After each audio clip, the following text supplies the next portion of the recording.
আমরা আমাদের জায়গা থেকে বৈষম্যবিরোধী ছাত্র আন্দোলনের জায়গা থেকে আমরা একটি বিষয় স্পষ্ট করেছি যে নৌকা ডুবে গিয়েছে সেটি আর বাংলাদেশ আর কখনোই ভাসবে না। আওয়ামী লীগ এটার চ্যাপ্টার এন্ড, অর্থাৎ 5 আগস্ট ছাত্র নাগরিক হচ্ছে সিদ্ধান্ত দিয়ে দিয়েছে যে আওয়ামী লীগ বাংলাদেশ পরবর্তী বাংলাদেশ একটি অপ্রাসঙ্গিক।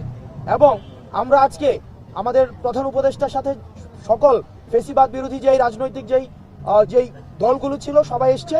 আমরা সবার মতামতের ভিত্তিতে আমরা সবাই একটা জায়গায় একমতে পৌঁছেছি যে পরবর্তী বাংলাদেশে আওয়ামী লীগ হচ্ছে একটা অপ্রাসঙ্গিক।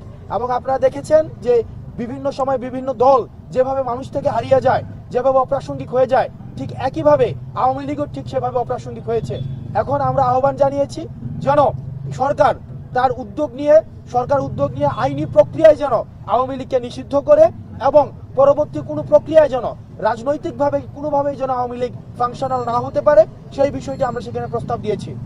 দ্বিতীয়ত, আওয়ামী লীগকে এই যে রাজনৈতিকভাবে এবং আওয়ামী লীগকে নিষিদ্ধ করার প্রথম ধাপ হিসাবে আমরা আজকে যেটি প্রস্তাব করেছি সেটি হচ্ছে আওয়ামী লীগের নিবন্ধন বাতিল করে দেওয়ার।